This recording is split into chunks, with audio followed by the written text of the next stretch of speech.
অসাধারণ সুন্দর দুর্গা মন্দির কাবেরীর সাথে আজকে আমরা দেখব। চলুন দেখি।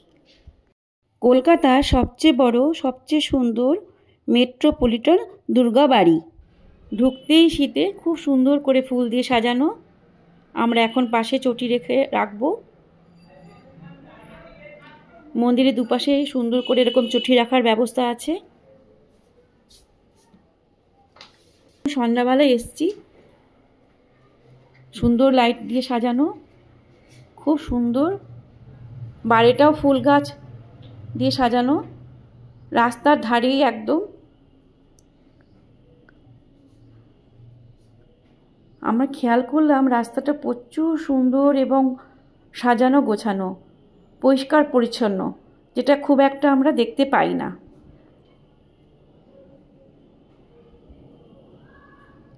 এই মন্দিরের কথা আগেই শুনেছি, কিন্তু আমার আসা হয়নি। আজকে আমি প্রথম আসছি। সিঁড়িতে উঠে গিয়ে আমি এখন মন্দির দেখব।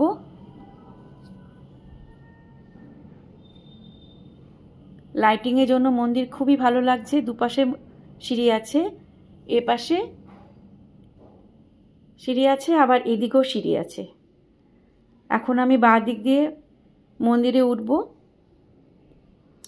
এখন সিঁড়ি দিয়ে আমি উঠছি।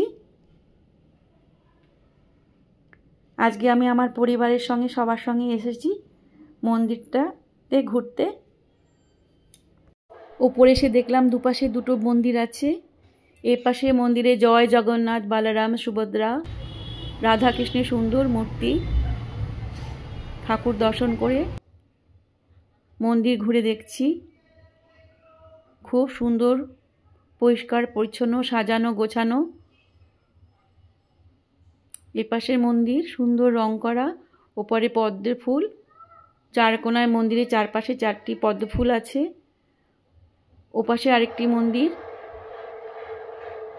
মূল মন্দিরের দুপাশে আরও দুটো ছোট মন্দির আছে। এপাশে মন্দিরে জয় বজরংবলীর মন্দির। মূল মন্দির মা দুর্গা তার পরিবারের সঙ্গে আছেন। গণেশ ঠাকুর, সরস্বতী ঠাকুর, লক্ষ্মী ঠাকুর, কার্তিক ঠাকুর, মা স্বয়ং। এই মন্দিরে একসঙ্গে অনেক দেবদেবীর দর্শন হয়ে যাবে। দশভুজা মা দুর্গার মূর্তি, সিংহবাহিনী। এপাশে আরেকটি মন্দির আছে, মূল মন্দিরের ডান পাশে। ওপাশে আরেকটি মন্দির আছে, একই রকম সব ডিজাইন। এপাশের মন্দিরে দক্ষিণা কালী, কালী মন্দির দর্শন করলাম। খুব সুন্দর মায়ের মূর্তি, নিত্য পুজো হয়। সুন্দর নটরাজের মূর্তি। প্রতিটা মন্দিরের উপরে সোনালী রঙের পদ্ম। মহাদেব, ওং নমঃ শিবায়।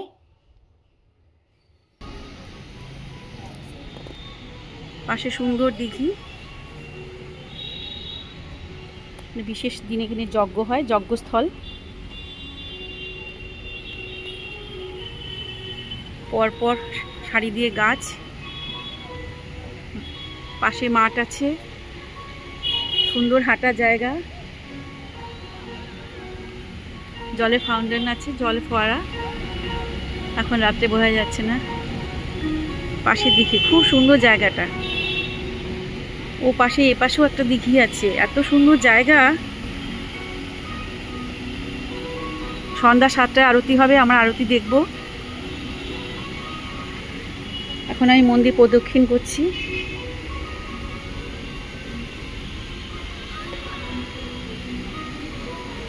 অসাধারণ সুন্দর মন্দিরটি, এত সুন্দর মন্দির, খুব ভালো লাগছে। আমরা সবাই অনেকক্ষণ বসলাম। এখন মন্দির ঘুরে দেখছি, অনেকটা জায়গা ধরে এই জলাধার। বলতে গেলে এই মন্দিরটি এক কথায় অপূর্ব সুন্দর। নিচেও খুব সুন্দর করে ফুল দিয়ে সাজানো, সুন্দর গাছ বাঁধানো, বসার জায়গা। এই মন্দিরটি আগেই বলেছি খুব পরিষ্কার পরিচ্ছন্ন। এখানকার মিউনিসিপ্যালিটির তত্ত্বাবধানে আছে। এরকম এলাকায় এত বড় খোলামেলা জায়গা, খুবই ভালো লাগছে। গাছের নিচটা খুব সুন্দর ফুল দিয়ে সাজানো হয়েছে।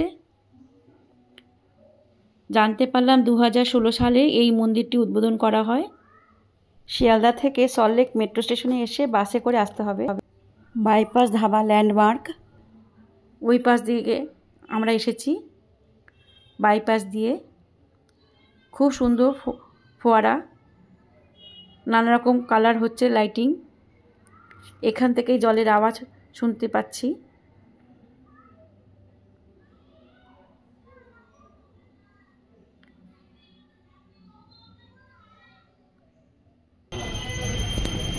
নামগত্র বলে আমরা এখানে পুজো দিয়েছি।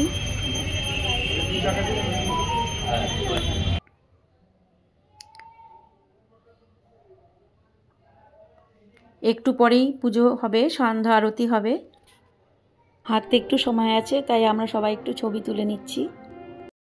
এই মন্দিরে কি করে আসবেন তার লোকেশন, অ্যাড্রেস আমি ফার্স্ট কমেন্টে দিয়ে দিচ্ছি। আমরা ঠাকুর পুজো হচ্ছে, আমরা বসলাম, সবাইকে শান্তির জল দিলেন, সবাইকে টিকা পরিয়ে দেওয়া হলো, খুবই ভালো লাগছে। এত সুন্দর ধার্মিক আধ্যাত্মিক জায়গায় এসে সবার মন আরও ভালো হয়ে যায়। মন্দিরে খোলা বন্ধের টাইম জেনে নিন। 5:30টায় খোলা হয় আমাদের মন্দির। 5:30টা খোলা হয়ে 1টা পর্যন্ত খোলা থাকে। 1টা থেকে 5টা বন্ধ, 5টা থেকে রাত্রি 10টায় খোলা।